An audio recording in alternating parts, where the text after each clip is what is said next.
Hello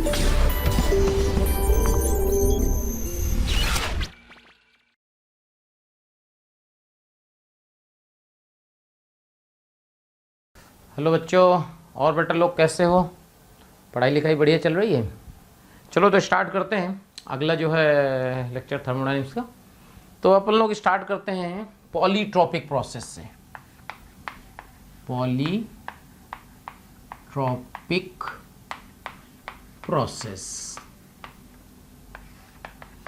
polytropic process क्या होता है? एक्चुअली में क्या होता है कि इनफाइनाइट प्रोसेस है। हमने तो अभी 4 ही पढ़े ना, तो बाकी जो प्रोसेस है उनका अलग से नाम ना होके सबको एक साथ मिला दिया पॉलीट्रॉपिक प्रोसेस। इसका बेटा जो जनरल फॉर्मूला होता है वो होता है पीबी की power x equal to constant. जहां गामा होता है वहां x हो जाता है, और x को बोलते हैं polytropic index. Polytropic index, clear? x का वैल्यू जो होता है वो माइनस इनफाइनाइट से लेके प्लस इनफाइनाइट तक कुछ भी हो सकता है। बेसिकली ये आप ऐसे समझो कि ये सारे प्रोसेस कवर करता है। जो हम लोगों ने पढ़े वो भी इसी में है, बस x की वैल्यू अलग होगी। देखो कैसे, अगर मान लीजिए x का वैल्यू 1 रख देते हैं तो क्या pv का वैल्यू कांस्टेंट हो जाएगा? ये लो आइसोथर्मल हो गया, चेक करो। अगर x का वैल्यू गामा हो गया तो pv की power gamma equal to constant हो गया, और ये बेटा एडियाबैटिक हो गया। ये देखो, अगर x का वैल्यू 0 हो गया तो p का वैल्यू कांस्टेंट हो गया, और ये जो है आइसोबैरिक हो गया। और x का वैल्यू अगर इनफाइनाइट हो गया तो ये जो है v का वैल्यू कांस्टेंट हो जाएगा, और ये आइसोकोरिक हो जाएगा। लास्ट वाला हो सकता है समझ में ना आया हो, इसको ऐसे देख लो, pv का पावर x, इसको ऐसे लिख दो p1 की पावर x v। तो x का वैल्यू इनफाइनाइट या माइनस इनफाइनाइट करोगे तो 1 बाई इनफाइनाइट क्या हो जाएगा? 0 को टेंड कर जाएगा, v का वैल्यू कांस्टेंट आ जाएगा। तो ये देखो, ये सब इसी में है, क्लियर? यानी x का वैल्यू जब इनके अलावा कुछ नहीं होगा तो हम उसे पॉलीट्रॉपिक प्रोसेस बोल देंगे। क्या समझ में आ गया? क्लियर है? ओके। अब इसमें क्या करते हैं, देखो अब इसका हम लोग क्या निकालते हैं? Work done.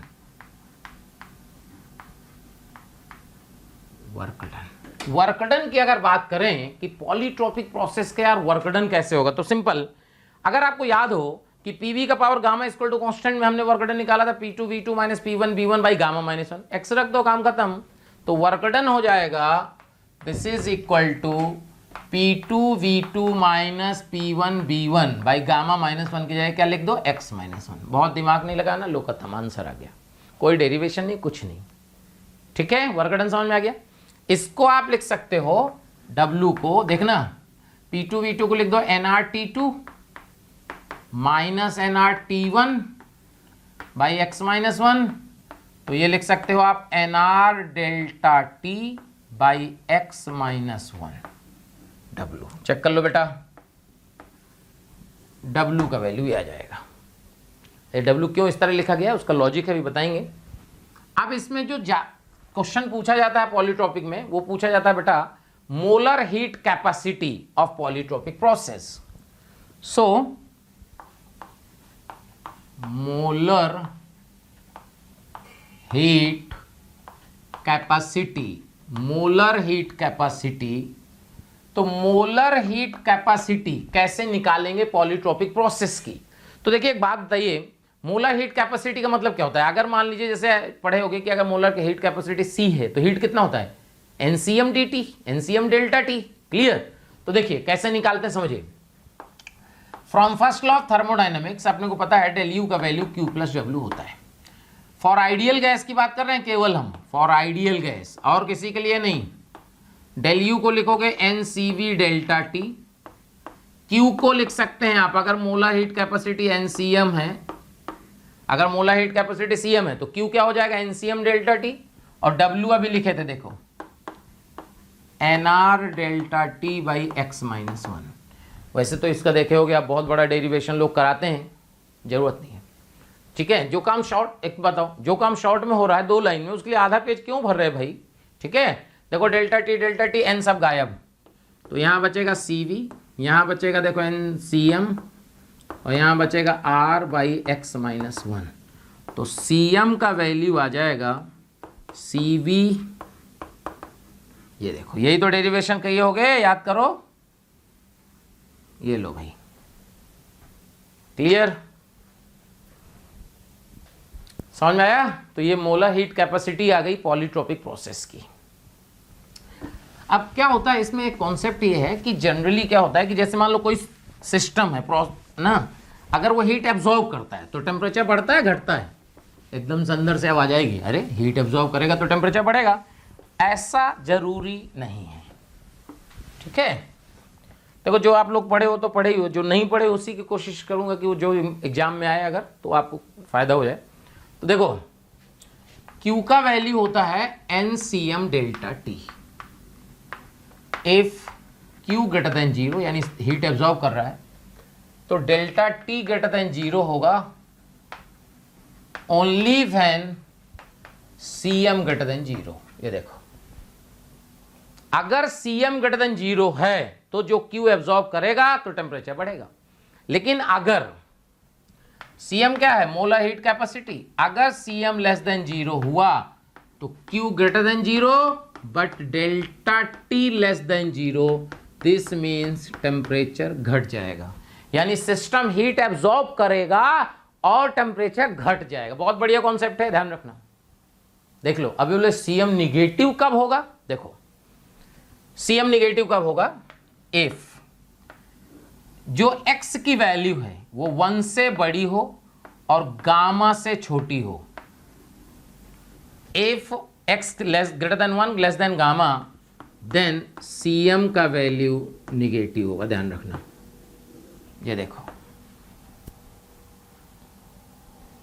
क्लियर है, क्लियर। जैसे PV की पावर 6/5 इक्वल टू कॉन्स्टेंट, समझना, क्वेश्चन बना दिए, clear. For 1 mole mono atomic ideal gas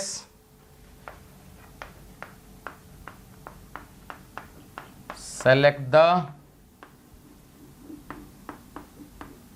correct statements, ठीक है। ये प्रोसेस फॉलो कर रहा है और 1 mole mono atomic ideal gas है।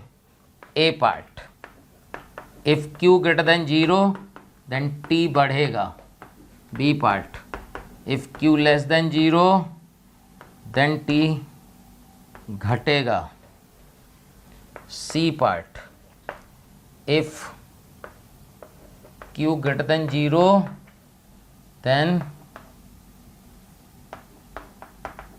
कूलिंग इफेक्ट होगी, ऐसा कुछ लिख देगा और डी नन लिख दिया, ठीक है।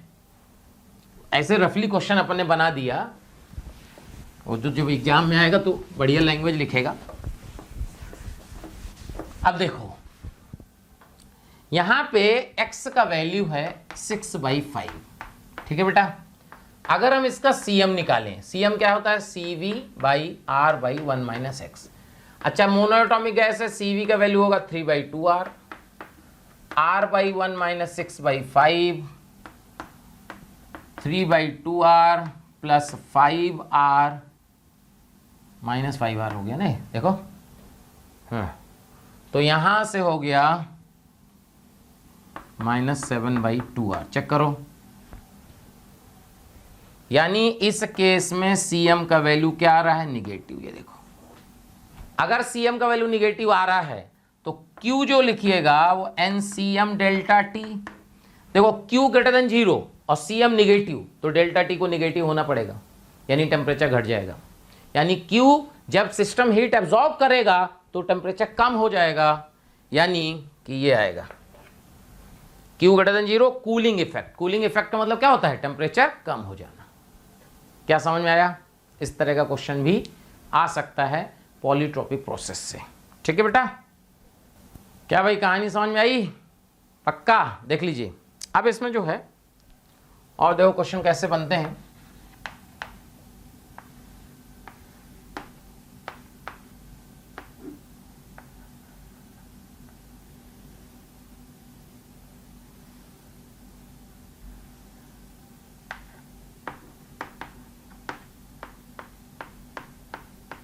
ये देखिए ऐसे पीवी कर्व दिया है, कहेगा 3 adiabats are drawn for helium O2 and O3।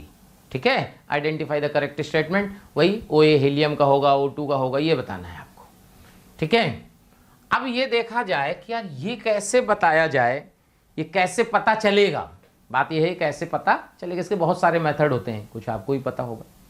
ठीक है, तो देखो इसका तरीका क्या है भाई, इसका समझ में आ गया ना क्वेश्चन क्या है। 3 adiabats are drawn for helium, लिख तो चाहे तो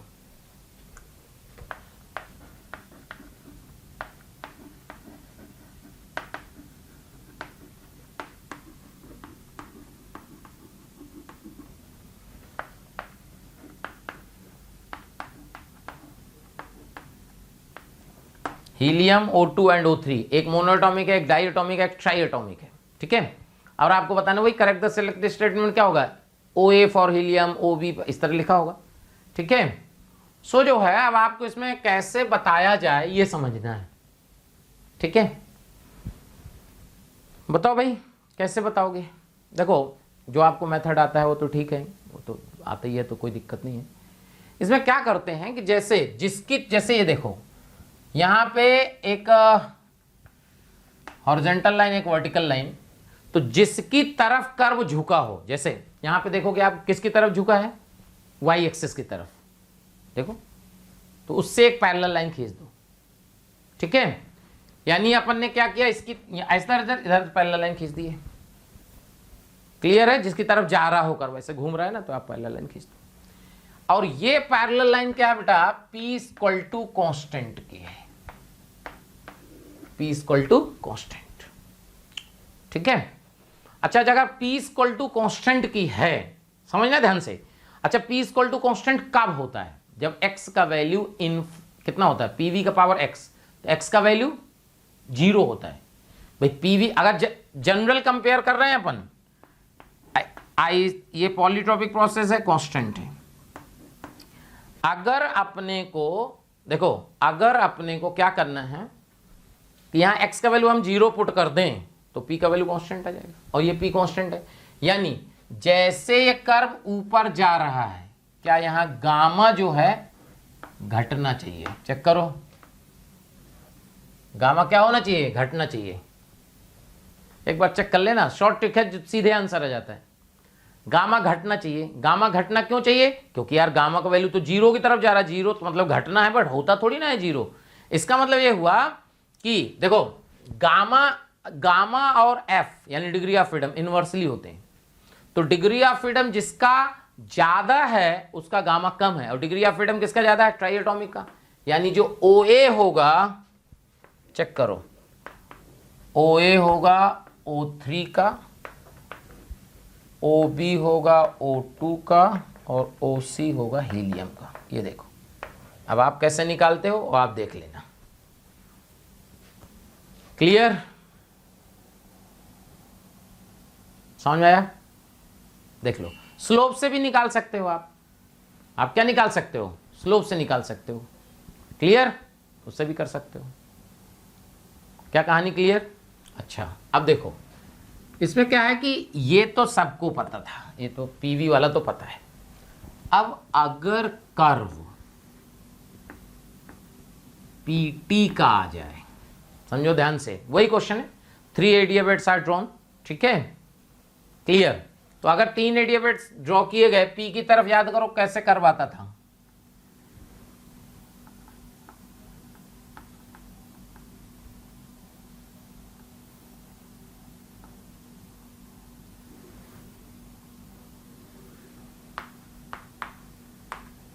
ये देखो।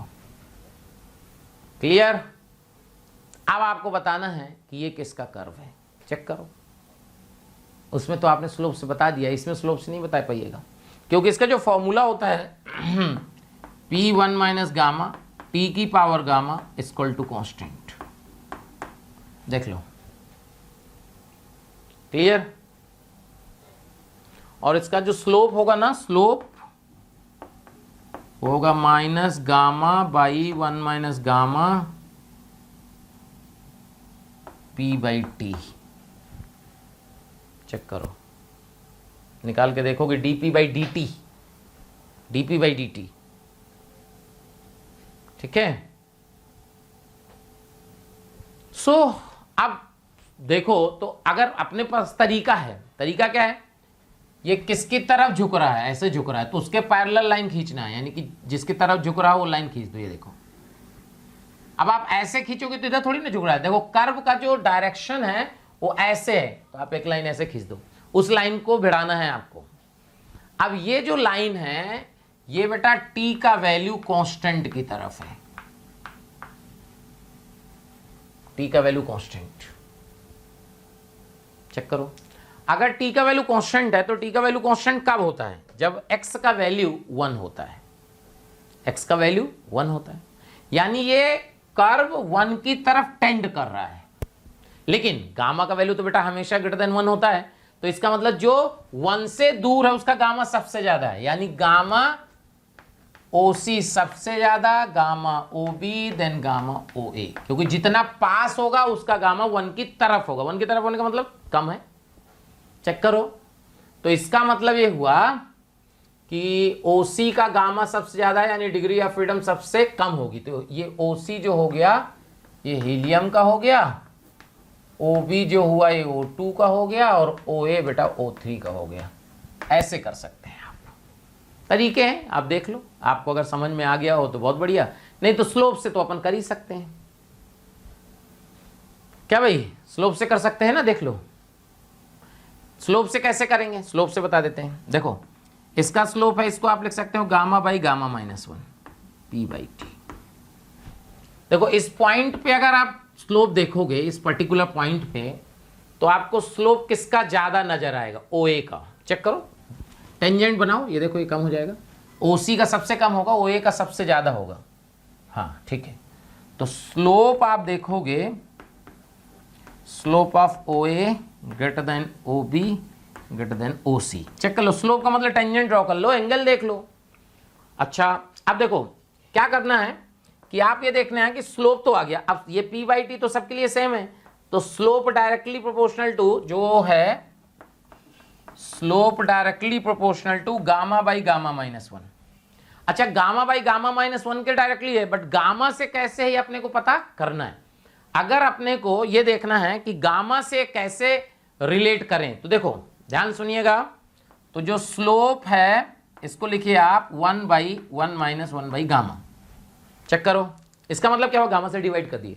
अब देखना गामा बढ़ा 1 बाई गामा घटा, 1 बाई गामा घटा तो ये क्वांटिटी बढ़ी और ये क्वांटिटी बढ़ी, ओवरऑल घट गया, यानी गामा बढ़ने से स्लोप घट रहा है, यानी क्या slope inversely proportional to gamma है। चेक करो, अगर slope inversely proportional to gamma है, चेक करो, यानी OA का स्लोप सबसे ज्यादा होगा तो गामा सबसे कम होगा, वही लिखा है। देखो ऐसे भी कर सकते हैं, वो आपकी चॉइस, देख लीजिए। यानी अपने को क्या होता है कि जो दिया होता है उसका स्लोप निकालते हैं और स्लोप से देखते हैं वो गामा के प्रोपोर्शनल है या इनवर्सली है। जैसे इसमें निकालने की जरूरत नहीं, इसका स्लोप तुम्हें पता है minus gamma P by V होता है, लेकिन PT VT का आपको नहीं पता बेटा, वो निकालना पड़ेगा। देख लो, तो जो हमने बताया ना, अगर उस मेथड को फॉलो करते हो तुरंत आंसर आ जाएगा। देख लो, जैसे जिसकी तरफ झुक रहा है उससे लाइन खींच दो और बस देख लो गामा बढ़ रहा है घट रहा है। क्या भाई बात समझ में आई? पक्का देख लीजिए, कोई दिक्कत नहीं होनी चाहिए, तुरंत आना चाहिए। हाँ बेटा, तो पॉलीट्रॉपिक प्रोसेस क्लियर हो गया कि भाई पॉलीट्रॉपिक प्रोसेस जो है बेसिकली हर एक प्रोसेस को इंक्लूड करता है। तो देखो इसके बाद जो है हम लोग पढ़ते हैं Carnot engine, but Carnot engine में पढ़ाने वाला नहीं हूँ क्योंकि वो आपने फिजिक्स में पढ़ लिया होगा, और क्योंकि क्रैश कोर्स में बेटा टाइम कम है, इसलिए अगर हर चीज़ पढ़ाएंगे तो ये तो 12-13 लेक्चर का चैप्टर है, तो पॉसिबल नहीं है ना। तो कार्नोट इंजन आप पढ़ लीजिएगा ना, कुछ नहीं होता उसमें, एफिशिएंसी का फार्मूला है 1 - T2/T1, सीधे आंसर आ जाता है ना। सो जो है अब हम लोग बात करते हैं कॉन्सेप्ट ऑफ एंट्रोपी की, बहुत इंपॉर्टेंट कॉन्सेप्ट ऑफ एंट्रोपी। अच्छा, खास बात इसमें पता क्या है, इंपॉर्टेंट तो है, बहुत इंपॉर्टेंट है, हर साल क्वेश्चन आना ही है, और ये समझ में नहीं आती। सबकी शिकायत क्या होती है कि ऐसा समझ में नहीं आती। ठीक है, so concept of entropy, basically entropy क्या है, एंट्रोपी कैसे डिफाइंड होती है।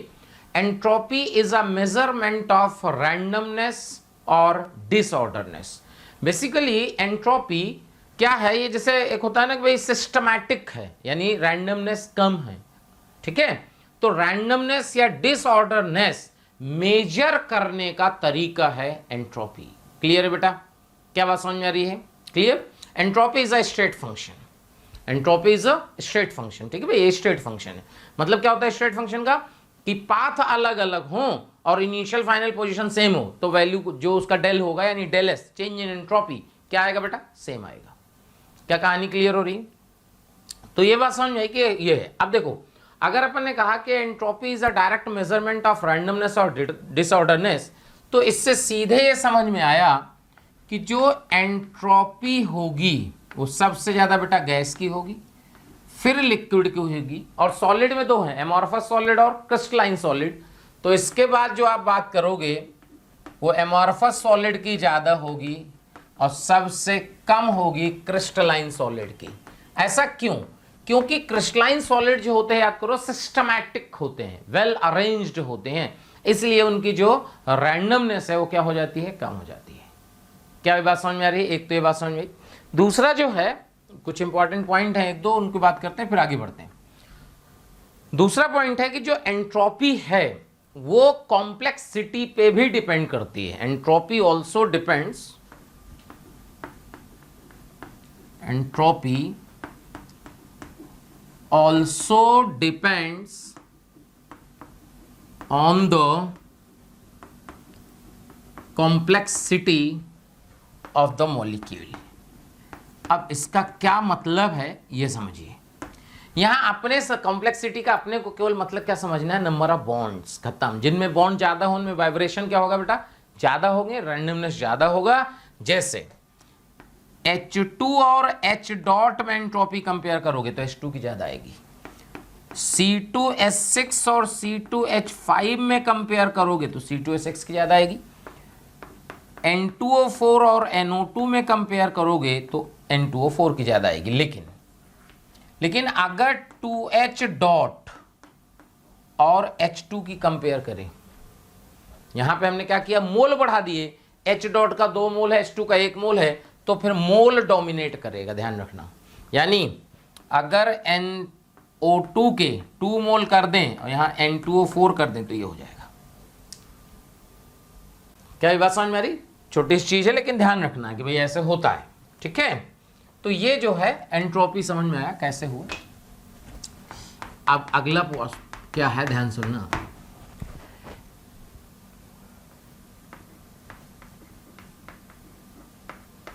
एंट्रोपी चेंज फॉर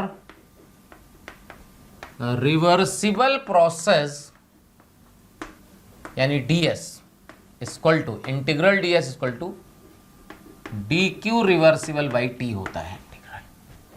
ये बाई डिफिनीशन है। वैसे इसका डेरिवेशन जो है कार्नोट इंजन से ही आता है, बट डेरिवेशन की कतई जरूरत नहीं है, ना कोई पूछेगा, ध्यान रखना। बट ये ध्यान रखना कि ये फॉर्मूला केवल रिवर्सिबल प्रोसेस के लिए होता है, इरिवर्सिबल के लिए आप नहीं लगा सकते। हाँ, अगर रिवर्सिबल और इरिवर्सिबल की इनिशियल फाइनल पोजीशन सेम हो तो इसका जो वैल्यू आएगा वही इरिवर्सिबल का आएगा। क्यों? क्योंकि पाथ पे डिपेंड एंट्रोपी करेगी नहीं, स्टेट फंक्शन है। ठीक है बेटा, तो ये ध्यान रखना। अब देखो, ध्यान सुनो, तो यहां अगर S1 से S2 कर दें तो यहां से आ जाएगा S2 माइनस S1 DQ। अगर जो प्रोसेस है उसकी हीट कैपेसिटी हम C मान लें तो क्या DQ को लिख सकते हैं NC DT by T, T1 से T2 तक। तो यहां डेल्टा S का वैल्यू आ जाता है NC ln T2 by T1। ये देखो, C जो है मोलर हीट कैपेसिटी है। ठीक है बेटा, अब जैसे अपन ने याद करो मोलर हीट कैपेसिटी क्या पड़ी थी, अगर C पॉजिटिव हुआ, देखो if C greater than 0 then on increasing the temperature, समझना बेटा, S increases। चेक करो कैसे भाई, अगर C पॉजिटिव है तो आपने T2 बढ़ा दिया, टेम्परेचर बढ़ा तो T2 T1 यानी ये ग्रेटर देन 1 है, तो ओवरऑल क्वांटिटी पॉजिटिव हो गई, यानी डेल S पॉजिटिव हो गया, और डेल S पॉजिटिव हो गया यानी S2 माइनस S1 पॉजिटिव हो गया, तो S2 greater than S1, entropy बढ़ गई। यानी ऐसे लिखा होता है कि generally on heating entropy increases. तो वही है, क्या बात समझ में आ रही है? देख लीजिए। तो बेसिकली अपने को क्या होता है कि इस एंट्रोपी चेंज में अपने को हर जगह एंट्रोपी चेंज की बात करते हैं। अच्छा, एब्सोल्यूट एंट्रोपी निकाल पाना सेकंड लॉ में मुश्किल है, ठीक है भाई, क्योंकि जो कॉन्सेप्ट ऑफ एंट्रोपी है ये बेसिकली सेकंड लॉ है, सेकंड लॉ, ठीक है।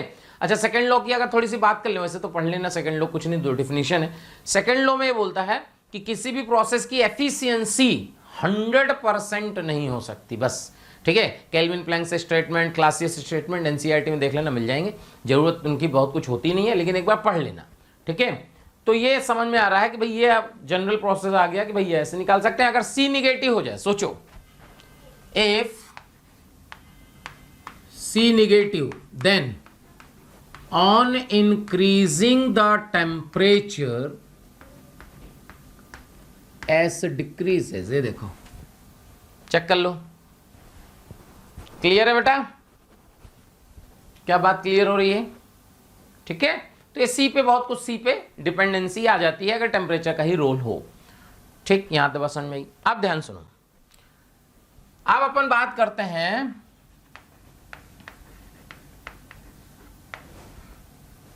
Entropy change for chemical reaction. Entropy change for chemical reaction, अगर कोई केमिकल रिएक्शन आपको दी है, उसका entropy change like N2 + 3H2 gives 2 ammonia, तो एंट्रोपी डेल एस नॉट का मतलब entropy change at standard state. Standard state में टेम्परेचर का वैल्यू कितना होता है? 25 डिग्री। वो एसटीपी वाला नहीं है, ध्यान रखना। टेम्परेचर का वैल्यू कितना होगा? 25 डिग्री, ठीक है। प्रेशर का वैल्यू 1 बार, मोलर कंसंट्रेशन 1, ठीक है, ओके। तो डेल एस नॉट होता है del S not of product minus del S not of reactant.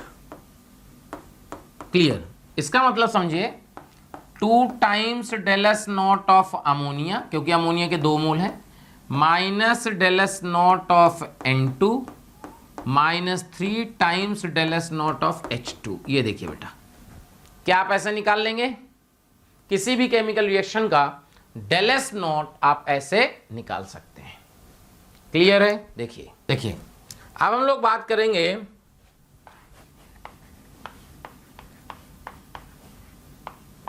Entropy change for ideal gas.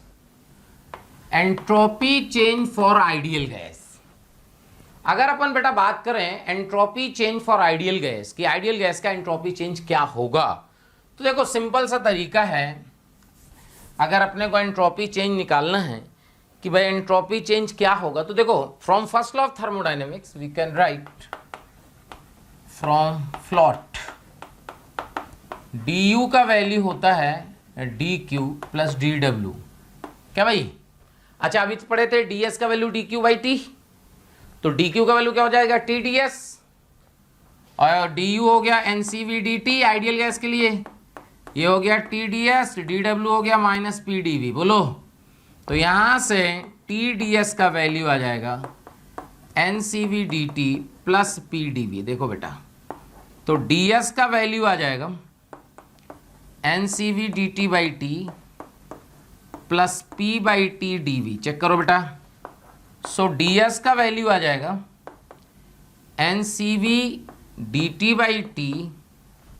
Plus p/t को क्या लिख सकते हैं आप? p/t को लिख सकते हैं nr/v/dv।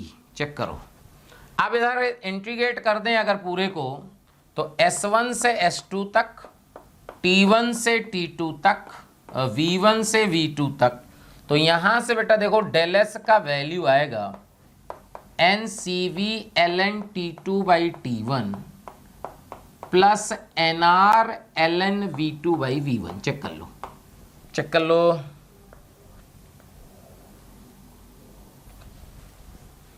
ये आइडियल गैस के लिए एंट्रोपी चेंज का फॉर्मूला है और इसको आपको क्या करना है, रट लेना है प्रसाद समझ के।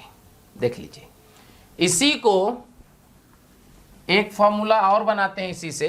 क्या, डेल एस का वैल्यू जो आया है वो आया है NCV ln T2 by T1 plus NR ln V2 by V1। Okay, so यहां से आप लिख सकते हो बेटा NCV ln T2 by T1 plus NR ln V2 की जगह लिख सकते हैं आप NR T2 by P2।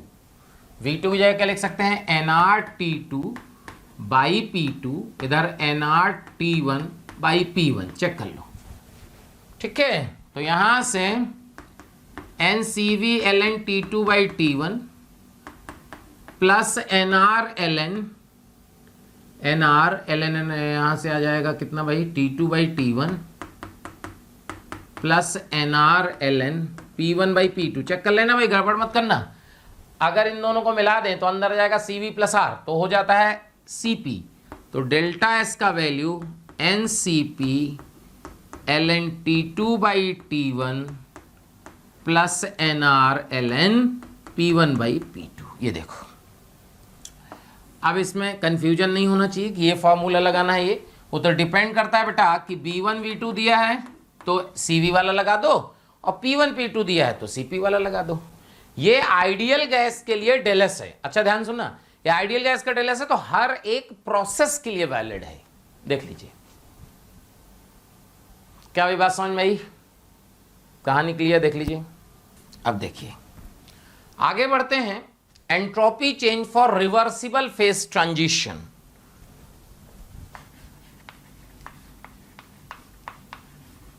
Entropy change for reversible phase transition. Entropy change for reversible phase transition, अब ये क्या है, बहुत इंपॉर्टेंट है, ध्यान रखिएगा, बहुत इंपॉर्टेंट है, बहुत क्वेश्चन आते हैं इससे।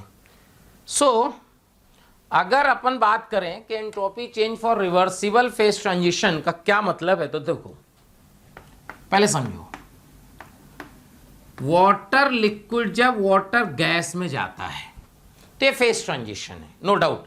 फेज ट्रांजिशन का मतलब होता है एक फेज से दूसरे फेज में जाना, लेकिन ये रिवर्सिबल फेज ट्रांजिशन होगा कि नहीं होगा ये समझना पड़ेगा। वो कैसे समझेंगे, जिस कंडीशन में ये इक्विलिब्रियम में होता है उसको हम बोलते हैं रिवर्सिबल फेज ट्रांजिशन। जैसे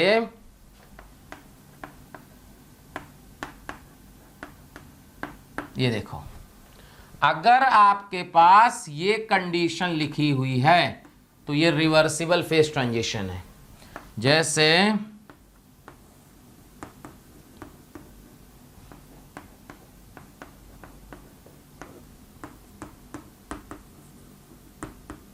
ये रिवर्सिबल फेज ट्रांजिशन है, समझ में आया। अच्छा, रिवर्सिबल फेज ट्रांजिशन में होता क्या है, जब रिवर्सिबल फेज ट्रांजिशन होता है कांस्टेंट प्रेशर एंड टेम्परेचर पे, कांस्टेंट प्रेशर एंड टेम्परेचर पे। सो इसका अगर हम सोच के देखना, अपने आप समझ में आ जाएगा। डेल एस निकालोगे तो ऐसे इंटीग्रल लिखोगे dq बाई टी। इंटीग्रल क्या लिखिएगा, dq बाई टी, वही तो रिवर्सिबल के लिए तो फॉर्मूला हमेशा वैलिड है। अच्छा, टी कांस्टेंट है बेटा, टी बाहर आ गया, इंटीग्रल dq हो गया q, तो क्या ये हो गया एक प्रकार से q बाई टी। बोलो जल्दी बोलो, समझना। अच्छा, कांस्टेंट प्रेशर पे q ही डेल एच होता है, कांस्टेंट प्रेशर पे जो q होता है वो डेल एच के बराबर होता है। यानी कि डेल एस का वैल्यू क्या ये डेल एच हो जाएगा? अच्छा कौन सा डेल एच है ये? वेपराइजेशन। लिक्विड गैस जाता है तो क्या होता है? वेपराइजेशन डिवाइडेड बाई, ये देखो इसी तरह इसका जो डेल एस, इसको डेल एस वेपराइजेशन भी कह सकते हैं, इसको डेल एस फ्यूजन कह सकते हैं। फ्यूजन मतलब समझ रहे गलना। तो del H fusion by 273। Check कर लो बेटा, कहीं भी डाउट हो, कोई भी डाउट हो तो कुछ नहीं कर सकते भाई। क्लास होती तो कह देते कहीं भी डाउट हो तो पूछ लो, सॉरी ठीक है, मैसेज कर देना, टाइम मिलेगा तो रिप्लाई कर देंगे बेटा। देखो अब एक बात समझो, अगर मान लो आपके पास वाटर लिक्विड से वाटर गैस लिखा है 1 atm 300 केल्विन, 1 atm 300 केल्विन, और डेल एच 300 पे दिया है x किलो जूल, ठीक है। तो बोला कि डेल एस क्या होगा बताओ। तो डेल एस क्या लिख दोगे? Direct del S 300 by 300 kelvin, और ये गलत हो जाएगा, ये गलत हो जाएगा। क्यों गलत हो गया? क्योंकि ये प्रोसेस रिवर्सिबल ही नहीं है। जब प्रोसेस रिवर्सिबल नहीं है तो आप रिवर्सिबल वाला फार्मूला नहीं लगा सकते, ये केवल 1 atm 373 पे ही लगेगा बेटा। क्लियर? या फिर भाई आपने टेम्परेचर चेंज किया तो उसके करस्पॉन्डिंग प्रेशर भी चेंज होया और दोनों सिस्टम इक्विलिब्रियम में हो, वो आपको पता चलेगा नहीं, देख लो, इसलिए वो पूछा नहीं जाता। समझ में आ रहा है? ये बराबर मत कर देना, नहीं गड़बड़ हो जाएगा। सो अब हम लोग जो है पढ़ने वाले हैं entropy change for different thermodynamic process. अगर अपन ये बात करें बेटा कि entropy change for different thermodynamic process कैसे कैसे निकालेंगे, तो देखो सिंपल सा तरीका है कि भाई अपन ने जो अभी तक फॉर्मूले पढ़े, आइडियल गैस का एंट्रोपी पढ़ा, फेज ट्रांजिशन पढ़ा, वो सब सिस्टम की एंट्रोपी थी। किसकी एंट्रोपी थी बेटा? सिस्टम की। अब क्या होता है कि सबसे पहले इसको पढ़ने के लिए हम लोग पढ़ते हैं del S surrounding. Del S surrounding का मतलब होता है सराउंडिंग की एंट्रोपी चेंज। बेटा ये डिफाइंड होता है minus Q system by T surrounding. समझो, माइनस क्यू सिस्टम, और ये फॉर्मूला ये reversible as well as irreversible दोनों जगह काम करता है। It is valid for both reversible and irreversible process. समझो? क्लियर? अच्छा, अगर प्रेशर टेम्परेचर कांस्टेंट हो तो क्यू ही डेल एच हो जाएगा, तो minus del H by T. लेकिन जरूरी नहीं Q minus del H by T हमेशा हो। क्यों? वो तो क्यू सिस्टम है, कुछ भी हो सकता है क्यू, ठीक है बेटा, जीरो भी हो सकता है एडियाबेटिक का, सोचो। क्लियर? अब जो है देखना, अब हम लोग बात करते हैं पहला process isochoric process. Isochoric process का एंट्रोपी चेंज। तो देखो ds का वैल्यू, इसमें v का वैल्यू कांस्टेंट होता है तो सबको पता है, पहले ही बता चुके हैं बेटा ना, v का वैल्यू कांस्टेंट है। ds का वैल्यू लिख सकते हैं आप dq बाई टी, इंटीग्रल कर दीजिए, dq रिवर्सिबल है। अच्छा, अब आइसोकोरिक में जो dq होता है वो बेटा ncv dt बाई टी हो जाएगा। आइसोकोरिक v कांस्टेंट, dq क्या होगा? ncv dt, इंटीग्रल t1 से t2 तक, यहां ds s1 से s2 तक, तो यहां डेल्टा एस और यह हो जाएगा N C V L N T two by T one. ये चेक करो, ये एंट्रोपी चेंज आया सिस्टम का आइसोकोरिक का। एक तो ये तरीका। दूसरा तरीका क्या है? दूसरा तरीका है कि for ideal gas del S का वैल्यू हमने पढ़ा कि N C V L N T two by T one plus N R L N V two by V one. बोलो वो। अच्छा, V two equal to V one है क्योंकि isochoric है, तो ये खत्म। देखो सीधे एक लाइन में आंसर आ गया, डेल एस का value N C V L N T two by T one. लो झंझट ही खत्म करो। क्या बात क्लियर हो गई? तो आइडियल गैस के फॉर्मूले में v1 इक्वल टू v2 रख दो, आंसर आ गया। ये डेल एस सिस्टम है। क्या है? Del S system. अब अगर यहीं पे डेल एस सराउंडिंग की बात की जाए, कि डेल एस सराउंडिंग कैसे लिखेंगे, तो ये लिखेंगे minus Q system by T surrounding. समझिएगा बेटा। अच्छा, माइनस क्यू सिस्टम कैसे लिखिएगा? क्यू सिस्टम क्या है, क्योंकि आइसोकोरिक है तो यहां से जो क्यू सिस्टम आएगा वो आएगा NCV T2 minus T1 divide by T surrounding. Check कर लो, ये डेल एस सराउंडिंग होगा, दोनों को जोड़ दोगे डेल एस यूनिवर्स आ जाएगा। क्या कहानी क्लियर हो रही है? आसान है, क्लियर है बेटा? बात क्लियर? देख लीजिए, तो ये जो है आपका आइसोकोरिक प्रोसेस का आया। क्लियर है बेटा? अब आते हैं आइसोबैरिक प्रोसेस।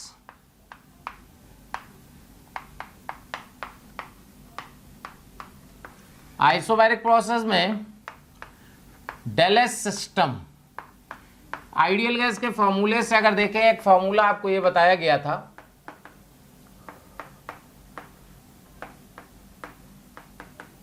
क्यों बेटा? ये आइडियल गैस का फॉर्मूला था। अच्छा, अगर प्रोसेस आइसोबारिक है तो आइसोबारिक में P1 = P2 हो जाएगा, तो ये वाला टर्म गायब हो जाएगा, तो यहां से डेल एस सिस्टम का वैल्यू आ जाएगा NCP/ln/T2/T1। चेक करो, क्या समझ में आया?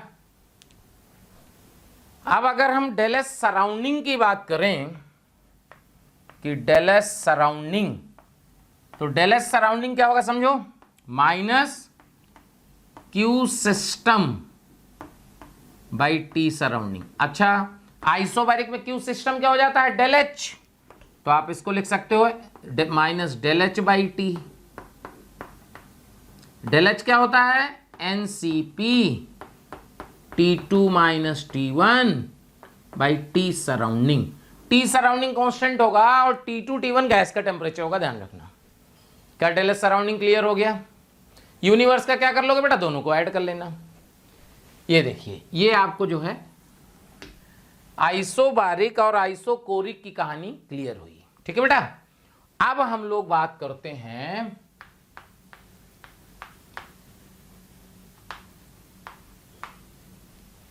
आइसोथर्मल प्रोसेस की। देखो, आइसोथर्मल प्रोसेस क्या होता है। देखो, आइसोथर्मल प्रोसेस में अब थोड़ा सा कॉम्प्लिकेशन बढ़ेंगे। कैसे? क्योंकि आइसोथर्मल प्रोसेस में दो आएंगे, दो क्या तीन आएंगे। क्या? एक आएगा आपका फ्री एक्सपेंशन, एक आएगा रिवर्सिबल, एक आएगा इरिवर्सिबल। तो पहला नंबर है फ्री एक्सपेंशन। ध्यान रखना बेटा, इसका भी इंपॉर्टेंट है। अगर समझ में आ गया ना तो एक तुरंत हो जाएगा, 1 मिनट में आंसर आएगा। देखो, फ्री एक्सपेंशन, पहले सोचो कि जो फ्री एक्सपेंशन है रिवर्सिबल है कि इरिवर्सिबल है। क्या फ्री एक्सपेंशन रिवर्सिबल हो सकता है? सोचो, एक्चुअली में क्या होता है, रिवर्सिबल में होता है कि पी एक्सटर्नल और P internal through out the process same होते हैं, लेकिन पी एक्सटर्नल ही 0 है यहाँ और पी इंटरनल तो कुछ होगा, तो इनिशियली नहीं है।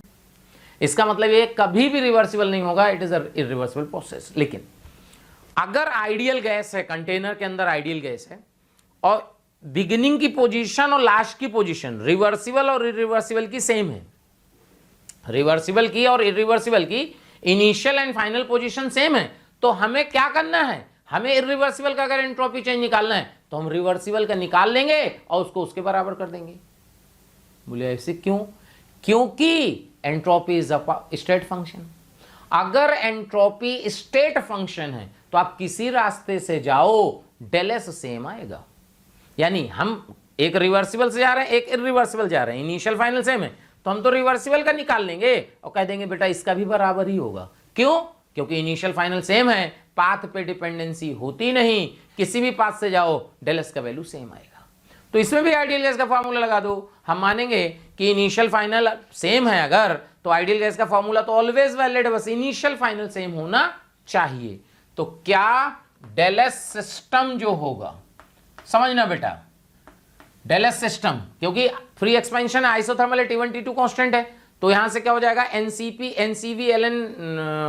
ln T2/T1, ये वाला टर्म बेटा T1 T2 बराबर है ना, तो ln1 0 हो जाएगा, तो यहां से आ जाएगा NR ln V2/V1 और NR ln P1/P2, याद है ना, अच्छा, अब डेल एस सराउंडिंग समझो। डेल एस सराउंडिंग होता है minus Q system by T surrounding. अब सोचना, फ्री एक्सपेंशन में क्यू क्या होता था, 0/t, तो यह हो गया 0। चेक करो, तो डेल एस यूनिवर्स जो हुआ ये हो गया NR ln V2/V1 और ग्रेटर देन 0 है क्या, देख लो। क्या समझ में आया? चेक कर लो अच्छे से, क्लियर है, क्योंकि फ्री एक्सपेंशन में क्यू 0 होता है।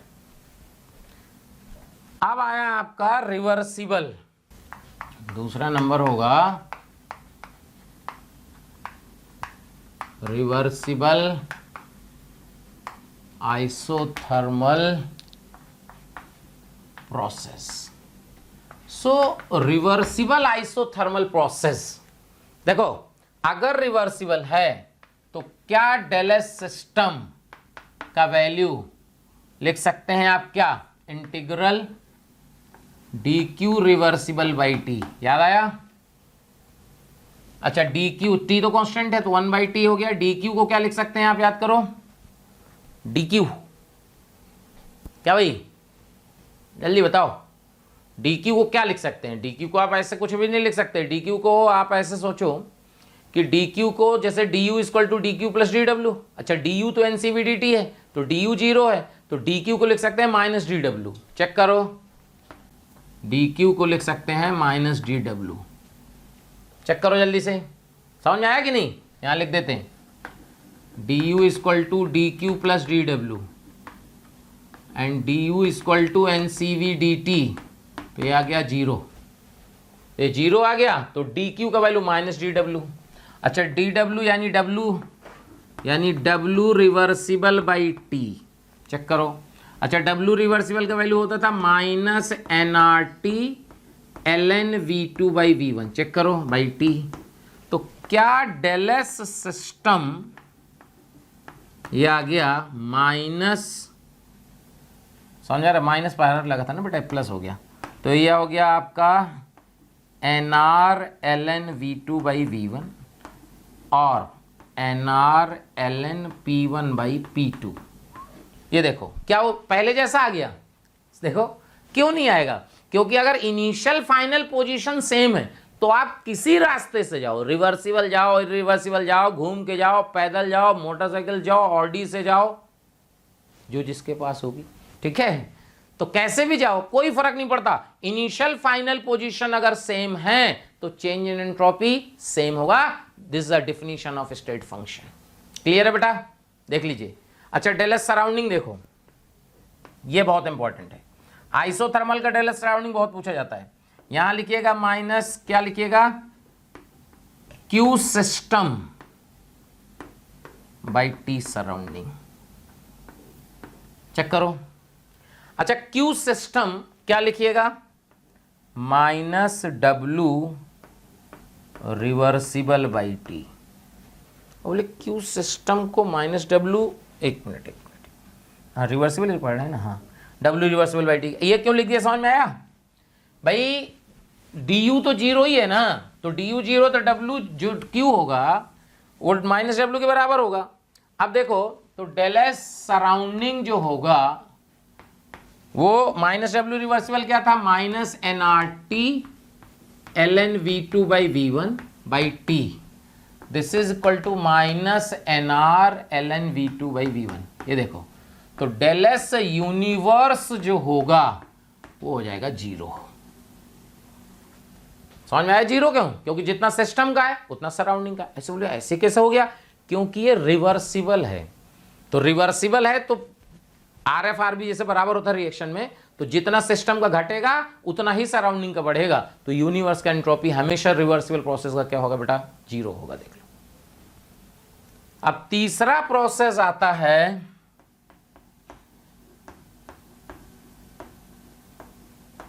Irreversible isothermal process. Irreversible isothermal process, अगर हम बात करें इरिवर्सिबल आइसोथर्मल प्रोसेस की, कि यार ये इरिवर्सिबल आइसोथर्मल प्रोसेस क्या है। तो देखो सिंपल, हमने क्या बोला, जैसे अगर आपको याद हो, देखो पीवी कर्व, ये ए से बी हम रिवर्सिबल जाते थे, याद है, बहुत सारा बताए थे इसमें, तो P1 V1 V2 P2।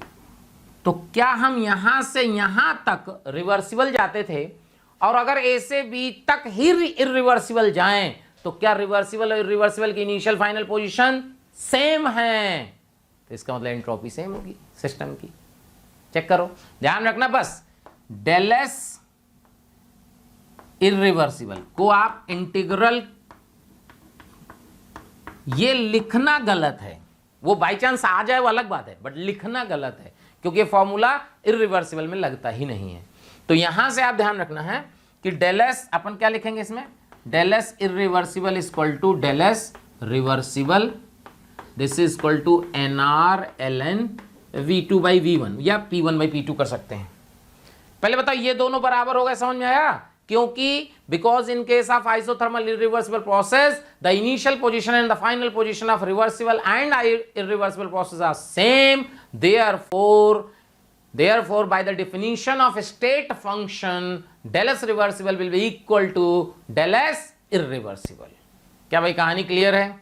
देख लीजिए, क्योंकि अगर इनिशियल फाइनल पोजीशन सेम होंगी तो आप किसी रास्ते से जाओ उससे कोई फर्क नहीं पड़ता। तो क्या हम ए से बी तक रिवर्सिबल जाते थे तो डेल एस आता था N R L N V2 by V1। अब ए से बी तक ही इरिवर्सिबल जाना है तो सेम आएगा entropy change with the definition of state function.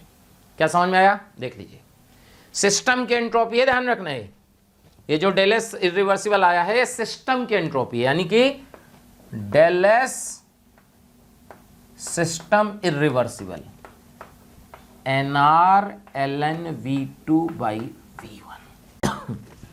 अगला देखिए,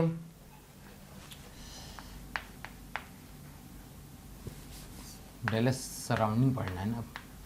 डेल एस सराउंडिंग क्या लिखोगे, Q system by T surrounding. देखना, क्यू सिस्टम को लिखेंगे Q irreversible by T surrounding. ऐसे क्यों? क्योंकि बेटा सिस्टम तो इरिवर्सिबल है ना, तो जो क्यू सिस्टम है वो क्यू इरिवर्सिबल के बराबर होगा। और देखो ये होगा W इरिवर्सिबल, क्यों? Minus Q equal to W, del U zero, T surrounding. Check करो, क्लियर है? कोई डाउट? अब देखो W इरिवर्सिबल ये होता है minus P external V2 minus V1, check करो, बाई टी सराउंडिंग।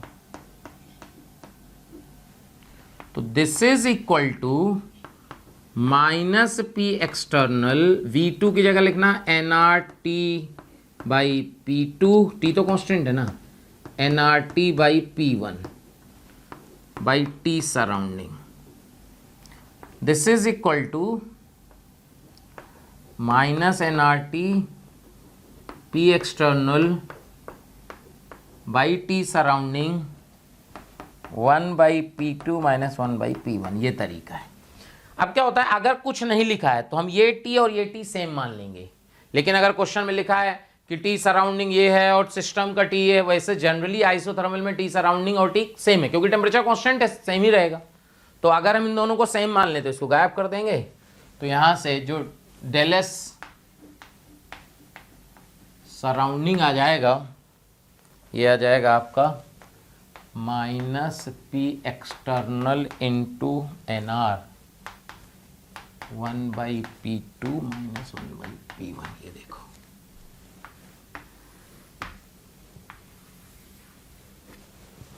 समझ में आया? अच्छा, अगर आपको ये देखना है कि इसका यूनिवर्स का एंट्रोपी क्या होगा, तो देखो डेल एस सराउंडिंग पॉजिटिव होगा निगेटिव होगा, ये सब अगर चेक करना है तो आप चेक कर सकते हो। देखो कैसे, कभी कभी मैच द कॉलम आ जाता है, del S universe equal to लिखोगे आप del S system plus del S surrounding, T constant है। डेल एस सिस्टम आया था क्यू रिवर्सिबल को minus W reversible by T, याद आया? ठीक है। और डेल एस सराउंडिंग आ रहा है आपका W irreversible by T, T surrounding system same मान लिए, ये देखो।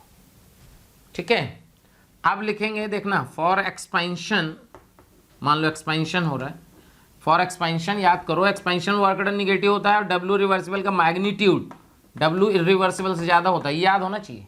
और डब्ल्यू क्योंकि निगेटिव है तो मॉड इसका ऐसे ओपन होगा, W reversible greater than W irreversible. तो यहाँ से W reversible plus W irreversible greater than 0, ये देखो, यही तो है। टी कॉमन ले लो, minus W reversible plus W irreversible, यानी डेल एस यूनिवर्स क्या होगा, आइसोथर्मल इरिवर्सिबल का पॉजिटिव। अगर कंप्रेशन के लिए भी चेक करा देते हैं, फॉर कंप्रेशन देखो, डब्ल्यू इरिवर्सिबल का वैल्यू ज़्यादा होता है डब्ल्यू रिवर्सिबल से, यानी W irreversible minus W reversible greater than 0, check करो।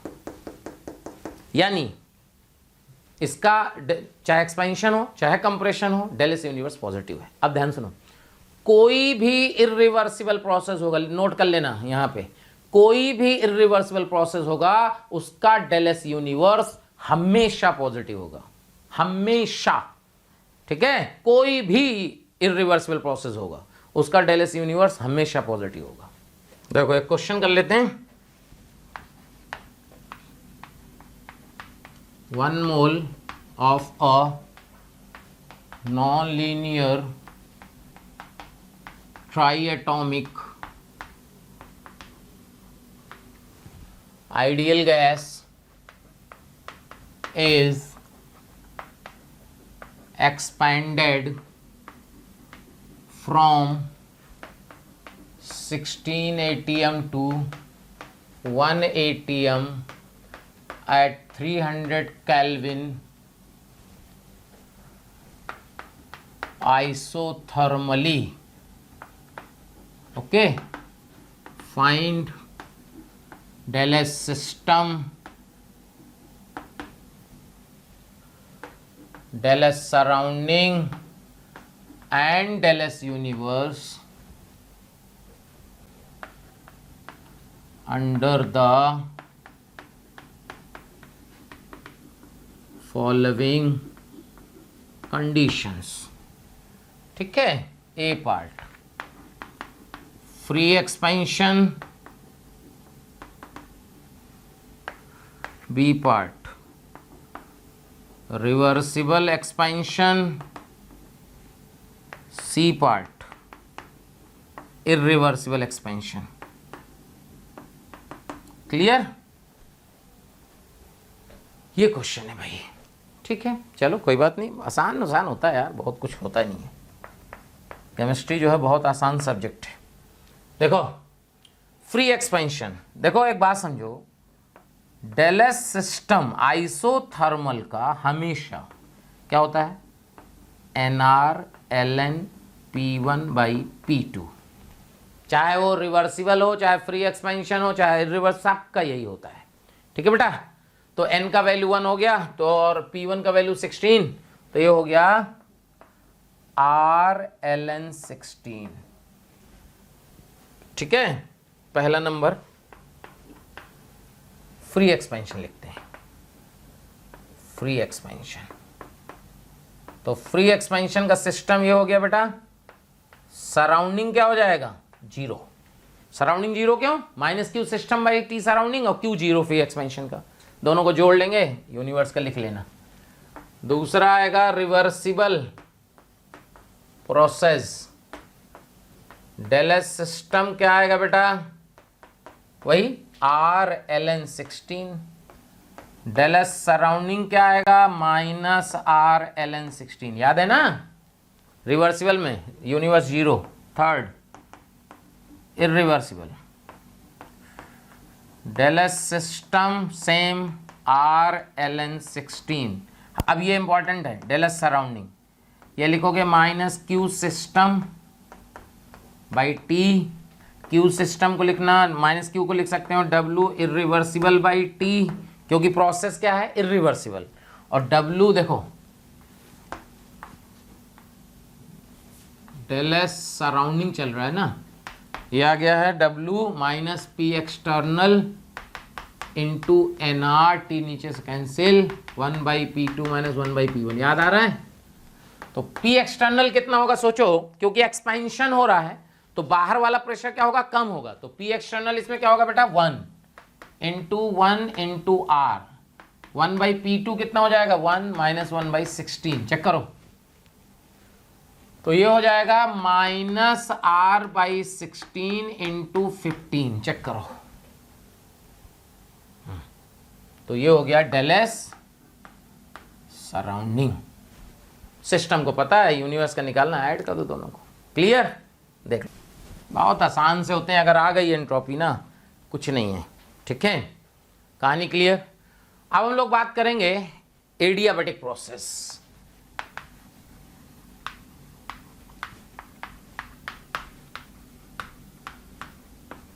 एडियाबैटिक प्रोसेस, एडियाबैटिक प्रोसेस का entropy change.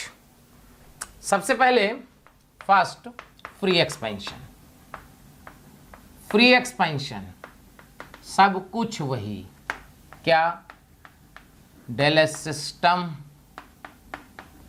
NR ln V2 by V1 और NR ln P1 by P2, same पहले जैसा। क्यों?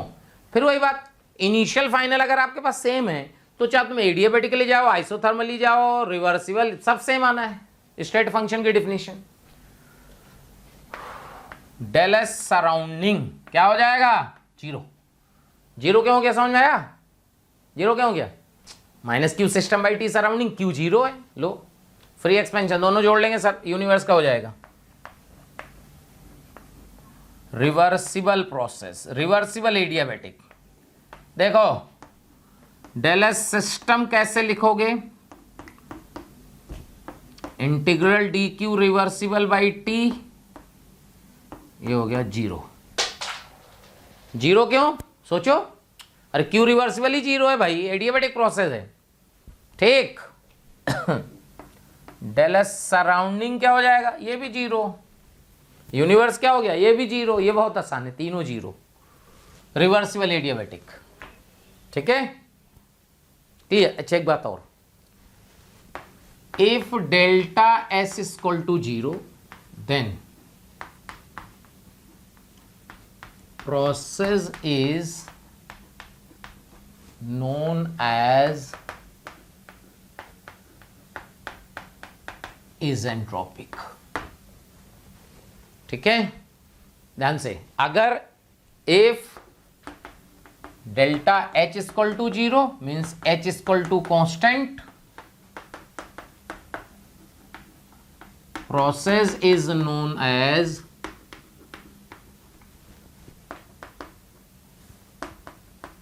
इज एंथैल्पिक।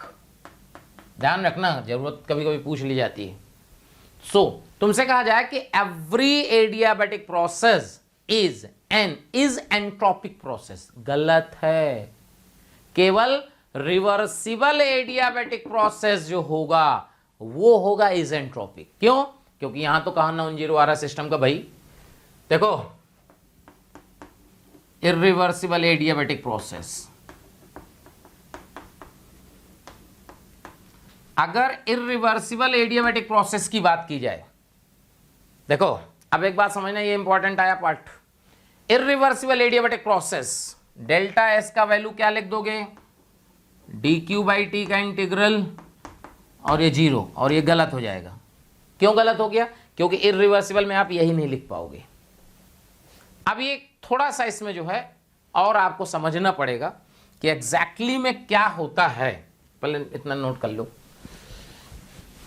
क्योंकि इरिवर्सिबल एडियाबैटिक प्रोसेस में बहुत लोचे हैं। क्लियर? अब देखो एग्जैक्टली में क्या होता है कि अगर हम यहां ए है, यहां बी है,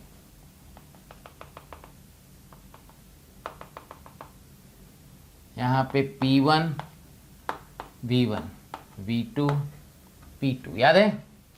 अगर A से B हम एडियाबैटिक रिवर्सिबल जाते थे तो इसमें ये आता था, याद आया। ये है आपका adiabatic reversible process, adiabatic reversible process. ये देखो, अब ये एडियाबैटिक रिवर्सिबल प्रोसेस है, लेकिन हमारे को तो एडियाबैटिक इरिवर्सिबल समझना है बेटा। तो अगर आपको याद हो पिछली क्लास में अपन ने बताया था कि इसमें दो केस होते हैं, क्या, A B, P1 B1 V2 P2।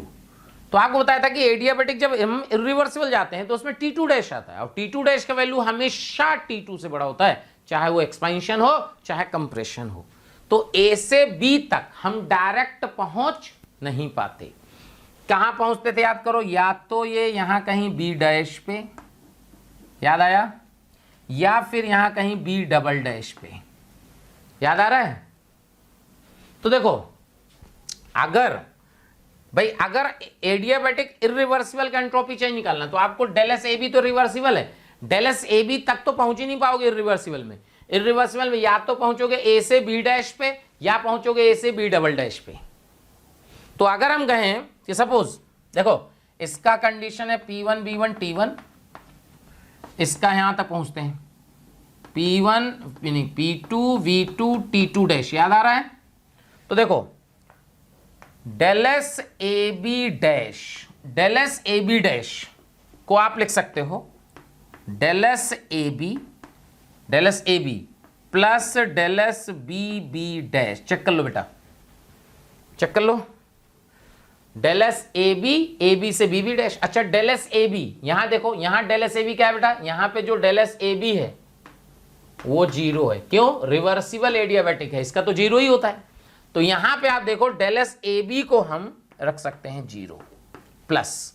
अब इतने वाले पार्ट के एंट्रोपी चेंज चाहिए, तो एंट्रोपी चेंज में यहां V2 डैश था, यहां पे कैसे निकालोगे, ये कांस्टेंट प्रेशर पे जा रहे हो, चेक करो बेटा, ये कांस्टेंट प्रेशर पे तो जा रहे हो B से B डैश, और कांस्टेंट प्रेशर पे एंट्रोपी क्या होगी, कांस्टेंट प्रेशर पर एंट्रोपी क्या होती थी, यहां पे टेम्परेचर याद रखना क्या है T2, B का T2 था ना बेटा, तो यहां NCP ln T2 dash by T2। Check करो,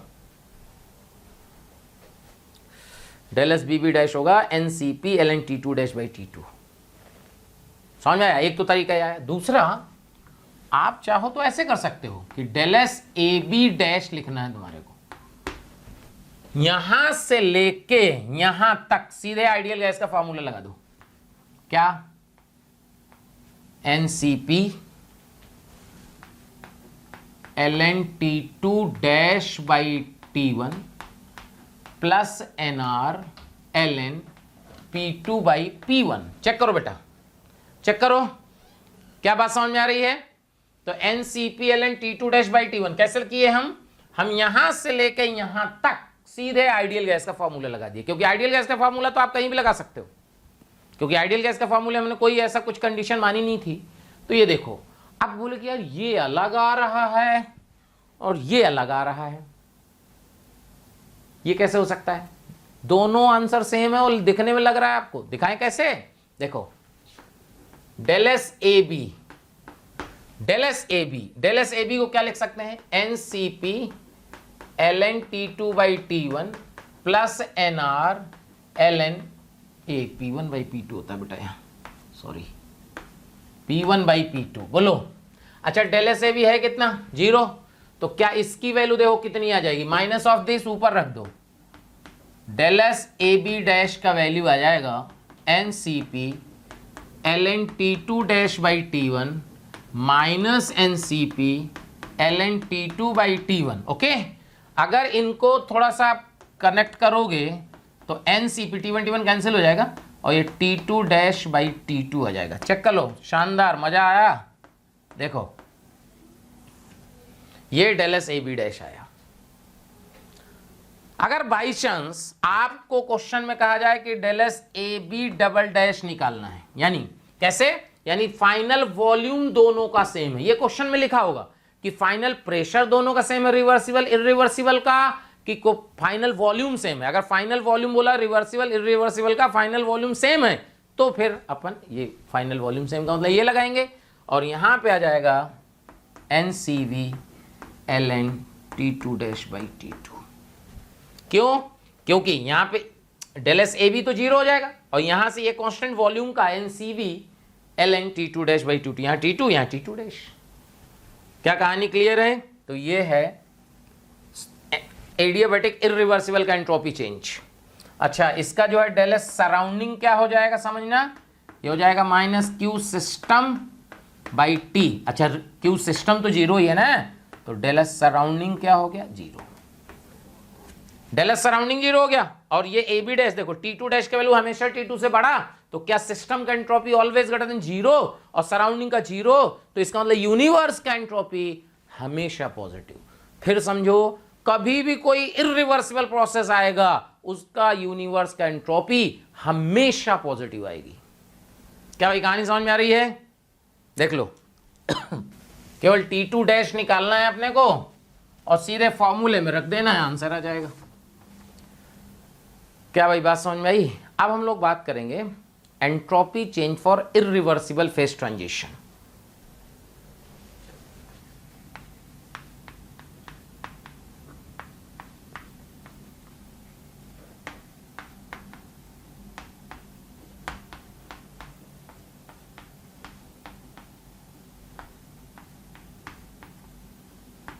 entropy change for irreversible phase transition. देखो, अगर entropy change for irreversible phase transition की बात की जाए तो पहली बात आप ध्यान रखना कि कभी भी entropy change irreversible phase transition का डायरेक्ट नहीं निकल सकता। कैसे?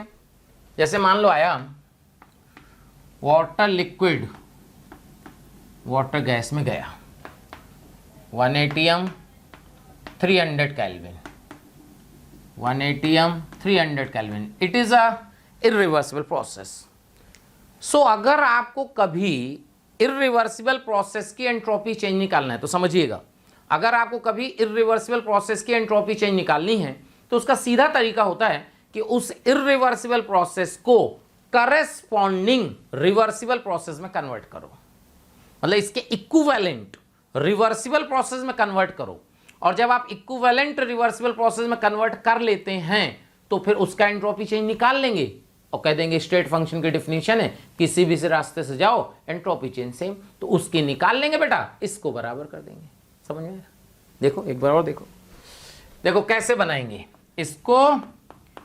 ले जाइए वाटर लिक्विड 180 373 केल्विन, क्योंकि प्रेशर वही है, टेम्परेचर नहीं है तो टेम्परेचर यहां ले गए। और यहां ले जाइए आप वाटर गैस में 180 373 केल्विन, क्योंकि इसी पे कन्वर्ट होगा और फिर गैस से गैस में ले जाइए। अब समझिएगा, इसका एंट्रोपी चेंज डेल एस है, इसका एंट्रोपी चेंज डेल एस 1 है, इसका डेल एस 2 है, इसका डेल एस 3 है। तो पता है आपको क्या करना है, del S 1 plus del S 2 plus del S 3 का वैल्यू लिखना है डेल एस। यानी आपको अगर इस प्रोसेस का एंट्रोपी चेंज निकालना है तो इन तीनों का सम लिखना पड़ेगा। चेक करो, जब इन तीनों का सम लिखेंगे तो कैसे लिखेंगे समझो। डेल एस 1, डेल एस 1 अगर अपन बात करें कि यार ये डेल एस 1 क्या है, तो डेल एस 1 में क्या हो रहा है, लिक्विड का टेम्परेचर चेंज हो रहा है कांस्टेंट प्रेशर पे। क्या लिक्विड का टेम्परेचर चेंज हो रहा है कांस्टेंट प्रेशर पे। तो अगर हम कहें कि कांस्टेंट प्रेशर पे, अगर बात जरा समझिएगा, कांस्टेंट प्रेशर पे अगर बात करना है तो देख लो भाई, प्रेशर कांस्टेंट है, टेम्परेचर चेंज हो रहा है, तो क्या कहेंगे कि भाई इसका जो dq बाई टी होता है डेल एस, समझिएगा डेल एस होता है इंटीग्रल dq बाई टी, क्योंकि रिवर्सिबल है। अब dq क्या हो रहा है, कांस्टेंट प्रेशर पे dq क्या हो जाएगा, ncp dt। तो ncp ये वाटर लिक्विड का होगा, लेकिन dt by T integral, integral कहां से 300 से 373, तो डेल एस 1 का वैल्यू देखिएगा यह आ जाएगा ncp ln 373 बाई 300, ये cp वाटर का लिक्विड फॉर्म में। देखिए डेल एस 1, ये बेटा डेल एस 1 आया। अब अगर हम डेल एस 2 की बात करें कि यार डेल एस 2 क्या होगा, तो देखो डेल एस 2 क्या है, लिक्विड गैस में जा रहा है, इक्विलिब्रियम कंडीशन है, चेक करो बेटा। तो क्या डेल S2 ये होगा डेल H वेपराइजेशन बाई 373। ये ध्यान रखना, ये सब दिया होगा, CP डेल H सब आपको क्वेश्चन में मेंशन होगा, ठीक है। अब आप डेल S3 की बात करेंगे तो डेल S3 अगर देखें तो क्या यहां गैस का टेम्परेचर चेंज हो रहा है, तो यहां लिखिएगा dQ बाई T और यहां लिखेंगे NCP dt बाई T। 300 से कितना, 373 से 300, 373 से 300, तो ये आ जाएगा NCP आ जाएगा बेटा वाटर गैस ln 300 बटे 373। क्या डेल S3 आ गया, डेल S3 आ गया, लो डेल S आ गया। ये तरीका है इरिवर्सिबल फेज ट्रांजिशन का एंट्रोपी चेंज निकालना। यानी कभी भी अगर प्रोसेस इरिवर्सिबल है उसको करस्पॉन्डिंग रिवर्सिबल में चेंज करेंगे, सबका एंट्रोपी अलग अलग प्रोसेस का एंट्रोपी चेंज निकालेंगे, टोटल ऐड कर देंगे। बहुत आसान है, क्या समझ में आ रहा है। अब हम लोग पढ़ेंगे गिब्स फ्री एनर्जी। एंट्रोपी का पार्ट समझ में आ गया बेटा आप लोगों को अच्छे से। अब हम लोग बात करेंगे Gibbs free energy change. Basically अगर हमें समझें कि यार ये गिब्स फ्री एनर्जी चेंज क्या है, तो देखो Gibbs free energy change, basically Gibbs free energy होती क्या, पहले ये समझो। होता क्या है कि जो एनर्जी लॉस में जा रही है अगर आप उसको यूज कर पाए उसे बोलते हैं गिब्स फ्री एनर्जी। क्लियर, ठीक है। तो basically at constant temperature and pressure it is a non PV work done. जो PV work done integral of PdV करते हैं वो अलग है, it is a non PV work done, ठीक है। कांस्टेंट टेम्परेचर प्रेशर पे नॉन पीबी वर्क डन है, that can be used in useful work. Clear है। तो देखो G इक्वल टू होता है H माइनस TS। ये देखो G इक्वल टू, जैसे हम लोग डेल्टा H डेल्टा U निकालते हैं वैसे क्वेश्चन में डेल्टा G निकालने को आता है।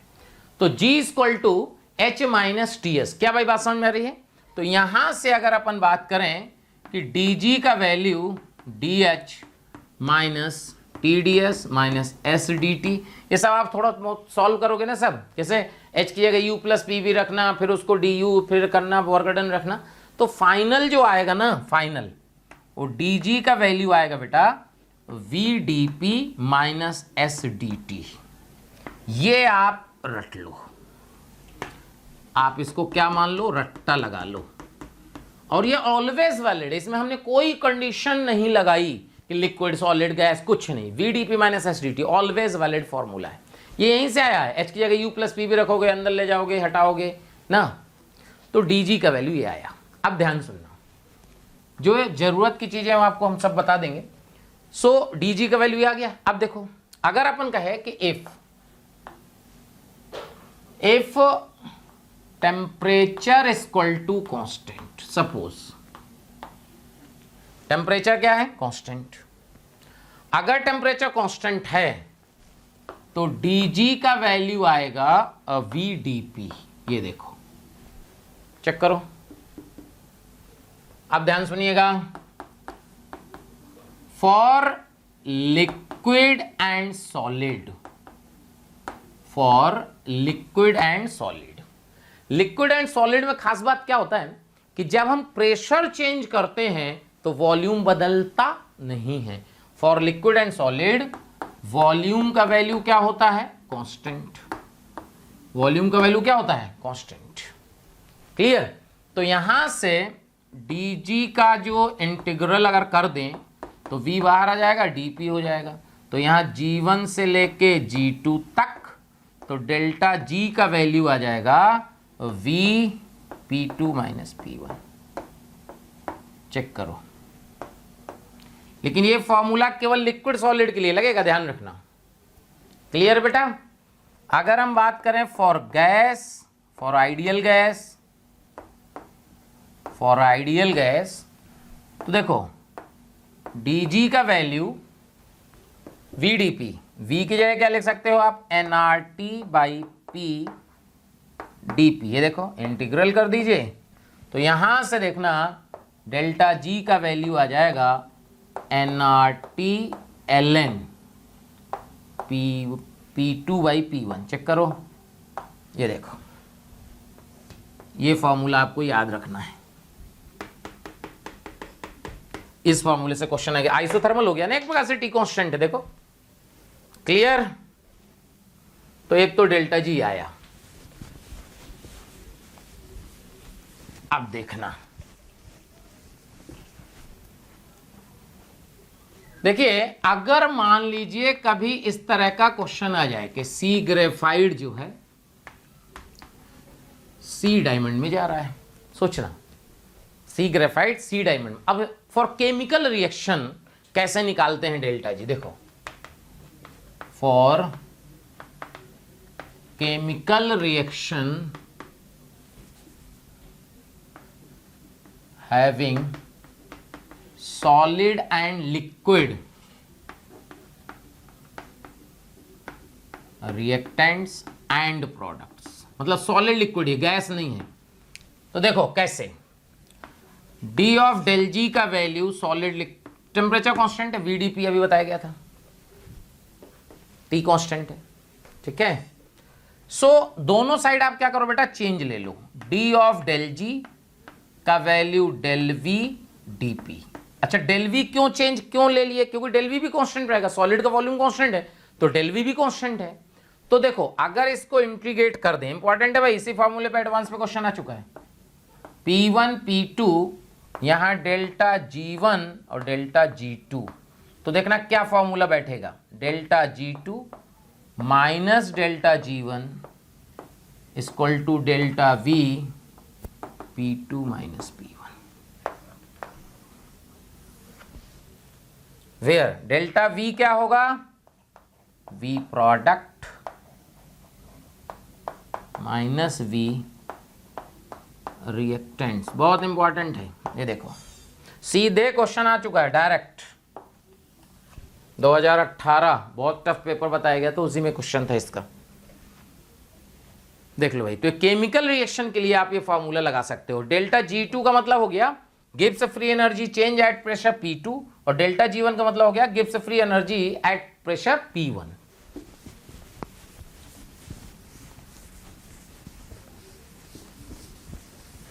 क्या कहानी समझ में आई, देख लो। अब देखो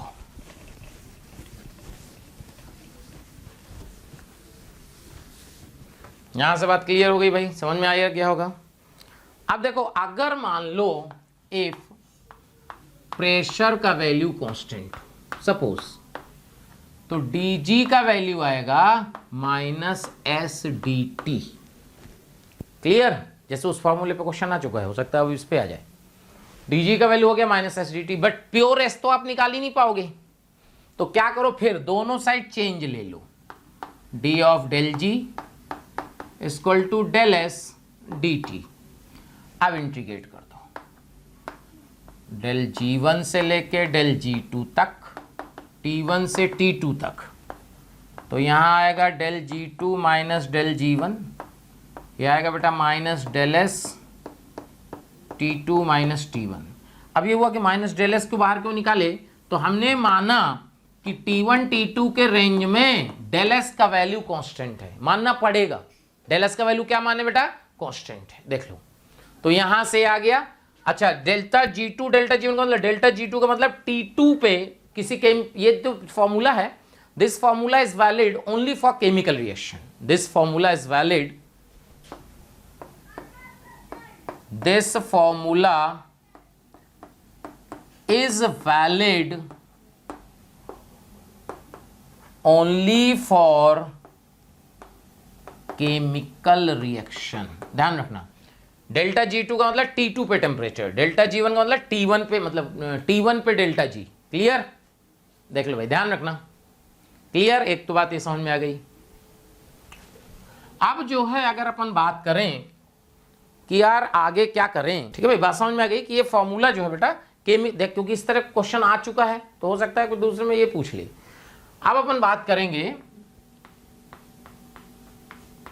spontaneous and non spontaneous process, spontaneous and non spontaneous process. अगर अपन ये बात करें कि स्पॉन्टेनियस और नॉन स्पॉन्टेनियस प्रोसेस क्या होता है, तो देखो सिंपल सा कॉन्सेप्ट ये है कि for spontaneous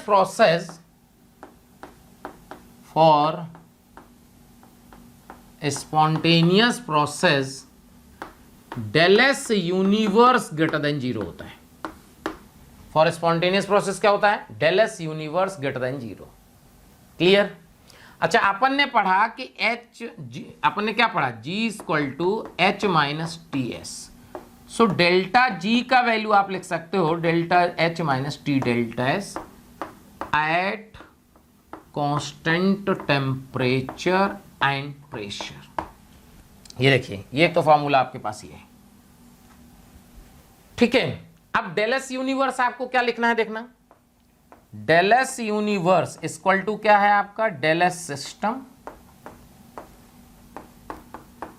plus del S surrounding. ध्यान सुनिएगा, तो यहां से आ जाएगा डेल एस सिस्टम। अच्छा, यहां डेल एस सराउंडिंग क्या होता है? Minus Q system by T surrounding. याद आया? अच्छा, टेम्परेचर प्रेशर कांस्टेंट है, तो जो क्यू सिस्टम है वो डेल एच हो जाएगा। तो यहां से आ जाएगा आपका del S minus del H by T. तो यहां से आ जाएगा, समझना, T del S minus del H by T. Check करो बेटा। तो यहां से आप देखिएगा कि जो डेल्टा एस यूनिवर्स है वो क्या है? T delta S minus delta H. यहां से देखो, टी डेल्टा एस माइनस, ये क्या है? Minus delta G by T. Check करो बेटा, यानी जो डेल्टा एस यूनिवर्स आ रहा है, समझो, डेल्टा एस यूनिवर्स का वैल्यू है minus delta G by T. तो if delta S universe greater than 0, this means delta G should be negative. So अगर डेल्टा जी निगेटिव हुआ तो प्रोसेस होगा स्पॉन्टेनियस। स्पॉन्टेनियस का मतलब होता है ऐसा प्रोसेस जो बिना किसी एक्सटर्नल एजेंट की हेल्प से होता है, मतलब self driven process is known as spontaneous process. दूसरा आता है non spontaneous process. Non spontaneous process का मतलब होता है del S universe less than 0, this means delta G का वैल्यू पॉजिटिव। क्लियर? तीसरा आता है at equilibrium. At equilibrium delta S universe का value 0, this means delta G का वैल्यू 0। यानी इक्विलिब्रियम पे डेल्टा जी क्या होता है बेटा? 0। ध्यान रखना। क्लियर? क्या समझ में आ गया? तो ध्यान से, अगर कभी इस तरह लिखा हो water liquid, water gas, 1 atm 373 kelvin, 1 atm 373 kelvin, इसका डेल्टा जी क्या लिख दोगे? 0। क्यों? Equilibrium, reversible process. देखो, इक्विलिब्रियम कंडीशन की है ना, तो डेल्टा जी 0। अब होता है prediction of sine of delta G. देखना, ये क्वेश्चन बहुत पूछा जाता है जेईई मेन में भी। Prediction of sine of delta G, यानी डेल्टा जी किसी रिएक्शन का पॉजिटिव होगा, नेगेटिव होगा, ये समझते हैं। जैसे water liquid, water gas, 1 atm 300 kelvin, 1 atm 300 kelvin. अब आपको बताना है इसका डेल्टा जी का साइन। क्या बताना है? इंपॉर्टेंट, आईटी में क्वेश्चन भी आ चुका है। तो इसका डेल्टा जी का साइन बताना है, पॉजिटिव होगा, नेगेटिव होगा, ये बताना है। एक लाइन में समझना, एक लाइन में देखो। ली चार्टियर्स प्रिंसिपल अपन पढ़े हैं केमिकल इक्विलिब्रियम में, याद है? तो first predict the direction of the reaction with respect to equilibrium condition. कैसे? First predict the direction of the reaction. कैसे? First predict the direction of the reaction. First predict the direction of the reaction. if reaction proceeds in forward direction then delta G will be negative. ध्यान रखना, अगर reaction forward जा रही है तो delta G negative, and if the reaction proceeds in backward direction then delta G will be positive. And if reaction proceeds in backward direction then delta G will be positive and at equilibrium delta G equal to 0। ये आपको पता होना चाहिए। अब देखो ये process होता है, इसका डेल एच होता है बेटा पॉजिटिव। डेल एच क्या होता है? पॉजिटिव। अब सोचो एक लाइन में आएगा, वाटर लिक्विड से मान लो वाटर गैस जा रहा है, जो कंडीशन दी है डेल्टा एच ग्रेटर देन 0 है, इक्विलिब्रियम होता है 373 पे। चेक करो, इक्विलिब्रियम से कंपेयर करना है भाई, ध्यान रखना इक्विलिब्रियम से कंपेयर करना है। इक्विलिब्रियम में टेम्परेचर क्या होता है? 373 केल्विन। आपने बेटा टेम्परेचर क्या कर दिया? कम कर दिया। टेम्परेचर कम करने से ये रिएक्शन बैकवर्ड जाएगी। टेम्परेचर कम करने से कहां जाएगी? बैकवर्ड। बैकवर्ड गई, इसका मतलब डेल्टा जी का वैल्यू पॉजिटिव हो गया। चेक करो, अगर इसका टेम्परेचर 373 से बढ़ा देते तो कहां चली जाती? कहां चली जाती? फॉरवर्ड। फॉरवर्ड जाते ही डेल्टा जी निगेटिव। दूसरा case, water solid water liquid में जा रहा है, 2 atm 273 kelvin, 2 atm 273 kelvin. Check करो, अगर ऐसा है, ध्यान से क्लियर करो बेटा, अगर ऐसा है तो इसका डेल्टा जी पॉजिटिव होगा निगेटिव। आपने क्या किया है? इक्विलिब्रियम में प्रेशर होता है 1 atm, आपने कर दिया है 2 atm, यानी आपने प्रेशर बढ़ाया है। प्रेशर बढ़ाने से रिएक्शन वहां जाती है जहां डेंसिटी ज्यादा हो। अच्छा, डेंसिटी कहां ज्यादा होती है? जहां वॉल्यूम कम हो। और वाटर केस में ध्यान रखना, वाटर का वॉल्यूम, लिक्विड का वॉल्यूम कम होता है, तो यहां इसका वॉल्यूम कम है, डेंसिटी ज्यादा है, यानी ये रिएक्शन कहां जाएगी? फॉरवर्ड जाएगी। इसका मतलब डेल्टा जी निगेटिव आ गया। चेक करो, क्योंकि प्रेशर बढ़ा रहे हो, प्रेशर बढ़ाने से रिएक्शन वहां होती है जहां डेंसिटी ज्यादा हो। डेंसिटी ज्यादा कहां होगी? जहां वॉल्यूम कम हो, क्योंकि density equal to mass by volume, और लिक्विड का वॉल्यूम कम होता है, सॉलिड इस वाटर के केस में ध्यान रखना। तो डेल्टा जी निगेटिव। क्या ऐसे प्रेडिक्ट कर लोगे? देख लो, अगर अपन ऐसे प्रेडिक्ट कर लिए तो काम हो गया। और एक बात बता दूं आपको, क्या होता है जब कोई केमिकल रिएक्शन होती है तो उसका एंट्रोपी चेंज आपको बताया गया, प्रोडक्ट का एंट्रोपी माइनस रिएक्टेंट का। अगर डेल्टा एन जी पॉजिटिव है, यानी अगर गैस के नंबर ऑफ मोल्स बढ़ रहे हैं तो समझ लो एंट्रोपी बढ़ रही है। क्यों? क्योंकि सबसे डोमिनेटिंग फैक्टर है number of moles of the gas for the entropy. Clear? जितना ज्यादा number of moles of the gas होगा उतना एंट्रोपी बढ़ेगी। एक तो ये आया। दूसरा एक फॉर्मूला और होता है, delta G equal to delta G not plus 2.303 RT log Q। ध्यान रखना, delta G not standard Gibbs free energy change, ये Gibbs free energy change. Q का वैल्यू बेटा QC भी हो सकता है, Q का वैल्यू QP भी हो सकता है, Q का वैल्यू QPC भी हो सकता है। ये है फॉर एक्वस सोल्यूशन, ये होगा for gaseous solution, for gaseous solution, और ये होगा फॉर एक्वस गैसियस सोल्यूशन। मतलब एक्वस भी हो और गैस भी हो, तो जो गैस होगा उसका हम प्रेशर रखेंगे और जो एक्वस होगा उसका कंसंट्रेशन रखेंगे। क्लियर? बात समझ में आ रही है? गैस के लिए हम प्रेशर रखेंगे और एक्वस के लिए कंसंट्रेशन रखेंगे। ठीक है? एट इक्विलिब्रियम डेल्टा जी क्या हो जाएगा? 0। This means delta G not का वैल्यू आ जाएगा -2.303 RT। अब ये लॉग जो है बेटा के इक्विलिब्रियम, क्योंकि इक्विलिब्रियम पे QC ही क्या हो जाता था? KC, तो अब ये के इक्विलिब्रियम हो गया। अच्छा, ये के इक्विलिब्रियम भी KP हो सकता है, KC भी हो सकता है, KPC भी हो सकता है। देखिए, इसको आप ऐसे भी लिख सकते हैं, डेल्टा जी नॉट का वैल्यू -RT ln के इक्विलिब्रियम। ये देख लीजिए। क्लियर? अच्छा, एक फॉर्मूला और है आपके पास, delta G not equal to delta H not minus T delta S not. Clear.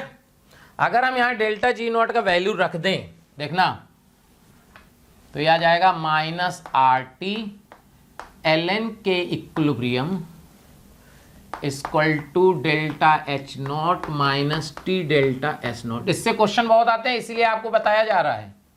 तो एल एन के इक्विलिब्रियम का वैल्यू आएगा minus delta H naught by R T plus delta S naught by R. ये देखो, ये formula आप याद कर लेना। के इक्विलिब्रियम कांस्टेंट है। सो अब देखो यहां पे ग्राफ आएगा L N K equilibrium versus 1/t का। देखो, if delta S not greater than 0, ये क्योंकि ये इंटरसेप्ट है, अगर इंटरसेप्ट क्या हो गया, पॉजिटिव, तो यहां से देखो ये इंटरसेप्ट पॉजिटिव हो गया, तो ऐसे भी हो सकता है, ऐसे भी हो सकता है, ऐसे भी हो सकता है। देखो कैसे, ये तब होगा जब डेल्टा एच नॉट का वैल्यू 0 है, ये तब है जब डेल्टा एच नॉट पॉजिटिव है, और ये तब है जब डेल्टा एच नॉट निगेटिव है। चेक करो, बहुत इंपॉर्टेंट क्वेश्चन है, बन सकता है इसमें क्वेश्चन। देखो पता कैसे बनेगा क्वेश्चन। देखिए क्वेश्चन इसमें ऐसे बना देगा कि मान लीजिए N2 + 3H2 gives 2 ammonia reaction, एक पर्टिकुलर रिएक्शन के लिए बता सकता है, और इसमें बोलेगा कि Ln के इक्विलिब्रियम वर्सेस 1/t का ग्राफ कैसा आएगा। तो सबसे पहला काम तुम्हारा है कि डेल एस नॉट चेक करो, पॉजिटिव है कि निगेटिव। तो यहां क्या नंबर ऑफ मोल्स घट रहे हैं, इसका मतलब इसका डेल एस नॉट निगेटिव है, यानी इंटरसेप्ट निगेटिव आएगा। इंटरसेप्ट क्या आया, निगेटिव। यहां से कहीं स्टार्ट होगा बेटा, चेक करो। अब इसका डेल एच चेक करो, डेल एच क्या है, ये है डेल एच नॉट निगेटिव।